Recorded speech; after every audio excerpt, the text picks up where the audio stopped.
आज की क्लास में हम बैंकिंग की बात करेंगे।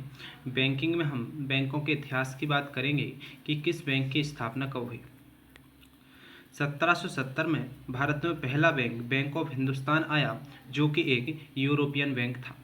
इसके बाद 1881 में अवध कॉमर्शियल बैंक आया, जो कि भारतीयों द्वारा प्रबंधित सीमित दायित्व का प्रथम भारतीय बैंक था। इसके बाद 1894 में पंजाब नेशनल बैंक आया, जो कि पूर्णतः भारतीयों द्वारा प्रबंधित था, परंतु इसमें स्वामित्व भारतीयों का नहीं था।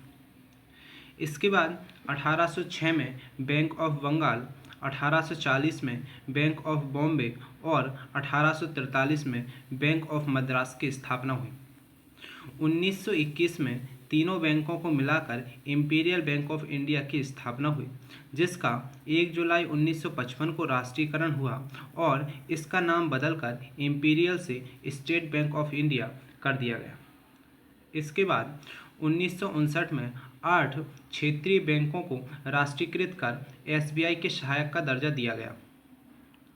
इन 8 बैंकों में से स्टेट बैंक ऑफ बीकानेर और स्टेट बैंक ऑफ जयपुर को मिलाकर स्टेट बैंक ऑफ बीकानेर एवं जयपुर की स्थापना की गई तथा 2008 में स्टेट बैंक ऑफ सौराष्ट्र तथा 2009 में स्टेट बैंक ऑफ इंदौर का विलय एसबीआई में किया गया।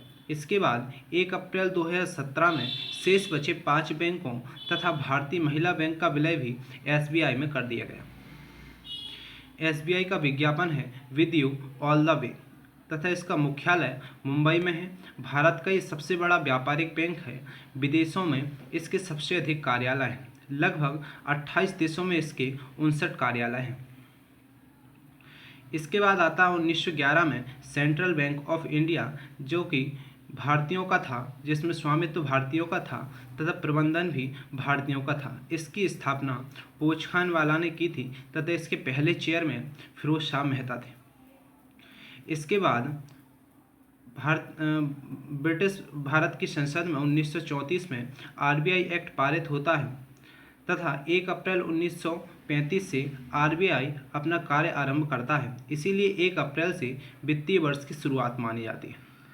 जब इसने काम करना शुरू किया था तब इसका मुख्यालय कोलकाता में था। इसके 2 वर्ष बाद 1937 में इसका कार्यालय मुंबई शिफ्ट कर दिया गया, जो कि वर्तमान में मुंबई में ही है। इसके बाद 1 जनवरी 1949 को आरबीआई को भारत सरकार ने अधिकृत किया तथा आरबीआई की शक्तियों एवं क्षेत्राधिकार में वृद्धि करने के लिए मार्च 1949 में बैंकिंग अधिनियम पारित किया गया, जिसमें क्षेत्राधिकार एवं शक्तियों को बढ़ाने के लिए 2013 में पुनः सुधार किया गया है। इसके बाद 1969 में 14 बैंकों का राष्ट्रीयकरण हुआ, जिनकी जमा 50 करोड़ रुपए थी तथा 2 अक्टूबर 1975 को आरआरबी रीजनल रूरल बैंक क्षेत्रीय ग्रामीण बैंक की स्थापना हुई।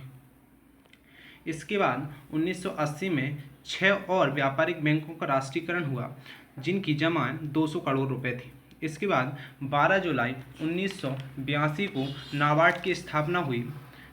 नाबार्ड का फुल फॉर्म है national bank for agriculture and rural development.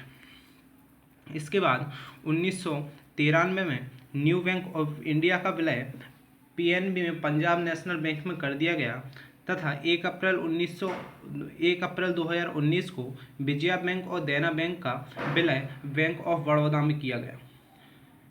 इसके बाद 30 अगस्त 2019 को वित्त मंत्री निर्मला सीतारमण ने घोषणा की कि राष्ट्रीयकृत बैंकों का एक बड़ा विलय किया जाएगा, जिसके तहत ओरिएंटल बैंक ऑफ कॉमर्स और यूनाइटेड बैंक ऑफ इंडिया का विलय पंजाब नेशनल बैंक में, सिंडिकेट बैंक का कैनरा बैंक में, आंध्रा बैंक का यूनियन बैंक में, कॉरपोरेशन बैंक का भी यूनियन बैंक में और इलाहाबाद